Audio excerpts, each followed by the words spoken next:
भाई साहब, अगर आप इंटेलिजेंट हो या कैसा भी हो, अगर आपके ना देश के लिए प्रेम है, तो ये सबसे बढ़िया आपके पास अपॉर्चुनिटी है एक फॉर्म को फिल करने का और देश के लिए सेवा करने का। अगर आप इंटेलिजेंट है, नहीं है, आप मेहनती हैं, तो भाई ये आपके लिए ऑप्शन है।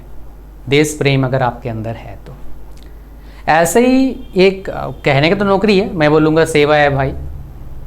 लेकिन इस तरह का रिक्रूटमेंट जो परमानेंट जॉब्स होते हैं आपका, या फिर सरकारी जॉब के लिए, हमारे चैनल को सब्सक्राइब करना, सिर्फ वही नोटिफिकेशन आपको मिलेगा जॉब्स रिलेटेड।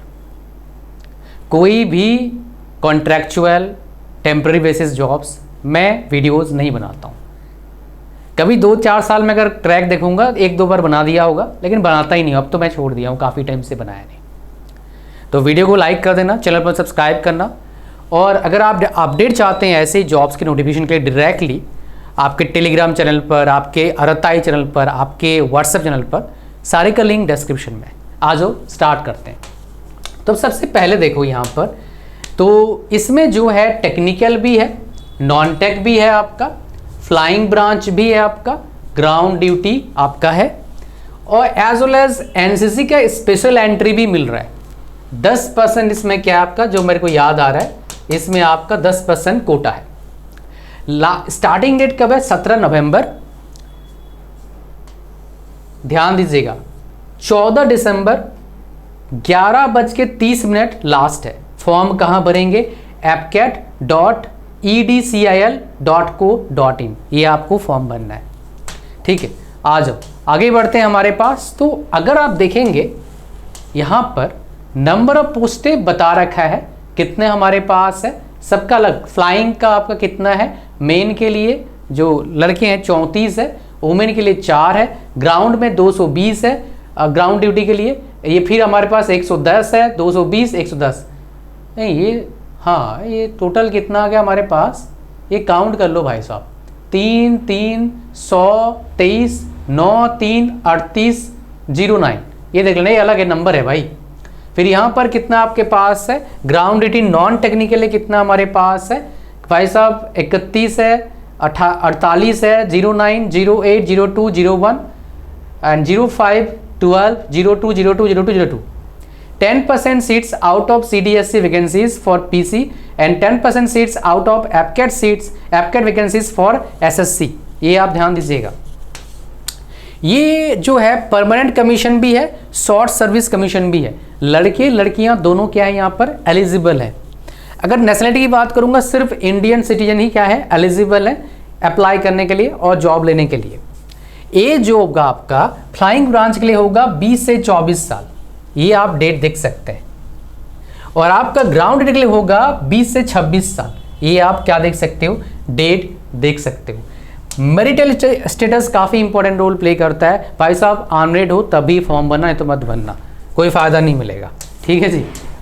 अच्छा, फ्लाइंग ब्रांच में कौन एलिजिबल है? जो बेसिकली जिनका मैथ्स एंड फिजिक्स +2 में है और 50% मिनिमम मार्क्स है, ग्रेजुएशन किया है, ठीक है, किसी भी डिसिप्लिन से चल जाएगा, बीटेक किया है चल जाएगा, एंड आपका ये जो है ये जो एग्जामिनेशन एसोसिएट ये MIE से किया है और aeronautical society of India from recognised university with minimum stream marks, वो भी चल जाएगा। ग्राउंड ड्यूटी में यहाँ पर अलग अलग बेसिकली पोस्ट है। एरोनॉटिकल इंजीनियर जो इलेक्ट्रॉनिक्स वाला है, ये सारे ब्रांचेस यहाँ पर एलिजिबल है, ये सारे ब्रांचेस एलिजिबल, आप देख सकते हैं, पढ़ सकते हैं। मैकेनिकल में ये सारे ब्रांचेस एलिजिबल है। फिर नॉन टेक में आपका क्या होता है? वेपन सिस्टम ब्रांच वाला जो है आपका, यहाँ पर मिनिमम 50% मार्क्स होना चाहिए मैथ्स और फिजिक्स में +2 लेवल में, और ग्रेजुएशन होना चाहिए आपका, फिर आप एलिजिबल हो जाते हो। या बीटेक करे हो 60% मार्क्स के साथ तो एलिजिबल हो जाते हो। तो बीटेक वालों के लिए काफ़ी अच्छा अपॉर्चुनिटी है। एडमिनिस्ट्रेशन एंड लॉजिस्टिक्स में भी आपके पास +2 होना चाहिए, ग्रेजुएट हैं तो आप एलिजिबल होते हो, 60% मार्क्स आपके पास होना चाहिए। अकाउंट में BCom होना चाहिए, या फिर BCom मिनिमम 3 इयर्स कोर्स। उसके बाद आपका CA CMA CS या CFA होना चाहिए, और BSc स्पेशलाइजेशन इन फाइनेंस हो है तब भी चल जाएगा। फिर एजुकेशन वाला हमारे पास 10+2, फिर पोस्ट ग्रेजुएट 50% मार्क्स है तो आप चल जाते हैं। मेट्रोलॉजी में ये सारे ब्रांचेस क्या आपका एलिजिबल है फॉर्म भरने के लिए। ठीक है जी।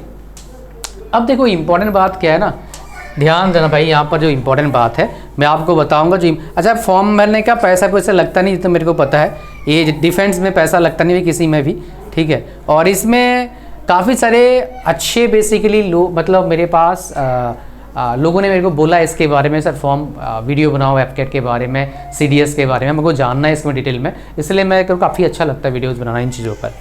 यहाँ पर अगर बात करेंगे तो ये इम्पॉर्टेंट है।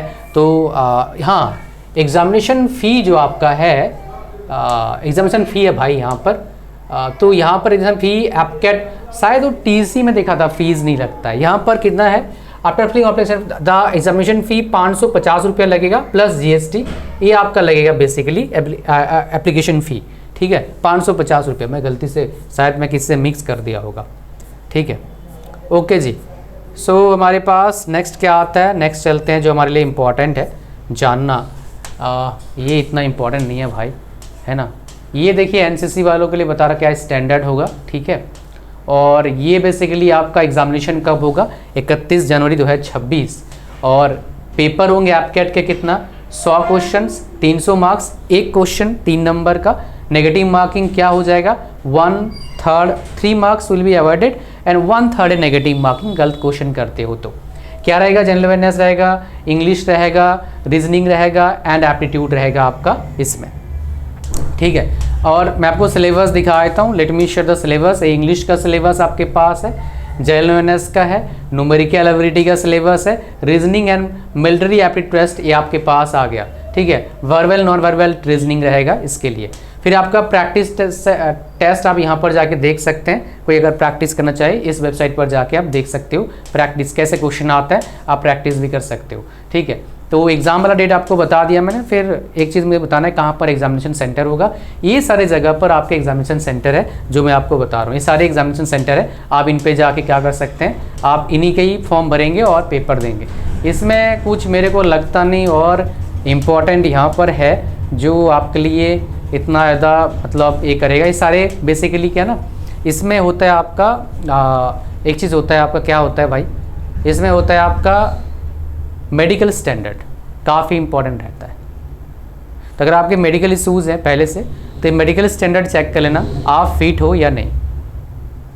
अगर फिट नहीं हो तो फॉर्म मत भरना, फिट है तो फॉर्म भर सकते हैं, बिकॉज इनके मेडिकल स्टैंडर्ड होते हैं, ठीक है।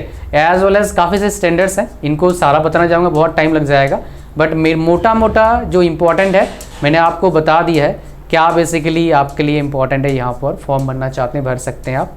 और इस जगह पर ये आपका सैलरी जो है आप बोलेंगे, सैलरी भाई जो ग्रुप ए ऑफिसर का रहता है 56,100 के आसपास रहता है, तो मेरे को लगता है 10 से 12 लाख का आपका CTC बनेगा इसका सैलरी, ठीक है। इतना ही था।